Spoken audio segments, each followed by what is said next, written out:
There was a blue room, and I was sitting on the chair provided in it. My eldest brother lay on the elevated single bed, covering his face, pain written all over his body. And I was his escort to the doctor. The nurse had just left and said that she'll be back. And then she came back moments later with an oral antibiotic. But then he also had to go out for a urine sample, so I was left all alone in the room to collate my thoughts.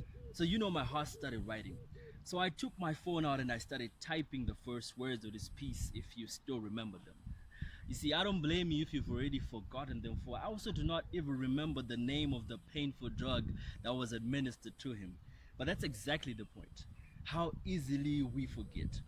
We remember to forget that which we ought not to forget to remember. The chasing remembrance drive is an enterprise that we have not mastered totally.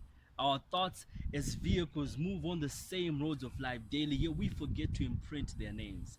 Our love for comfortable roads are touched with reality, so we're always on the run, fleeing our past after all, forward ever, backwards never, right?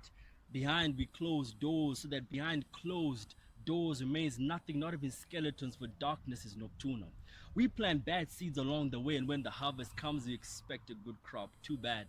Photoshop does not crop out the negatives of life. You reap what you sow. The picture is only perfect to the degree of the quality of the snapshot. So we get selfies on Snapchat, Instagram, Twitter, face to the bucket, photo bucket, and they all pour their liquor into the tumbler linked in to our egos.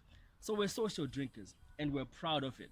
Puffed up and drunk, we go about telling our sincere stories in sincerity, but sincerely wrong. You see, goodness of heart does not mean rightness of direction.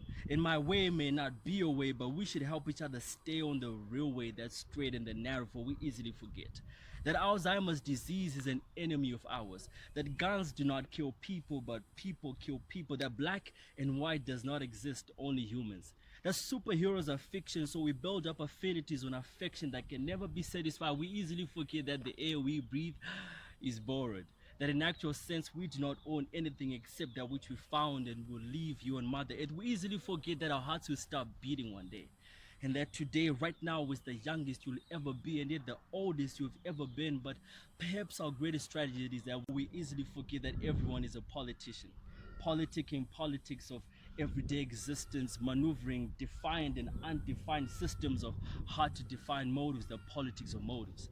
So if you forget everything I've said, please remember this.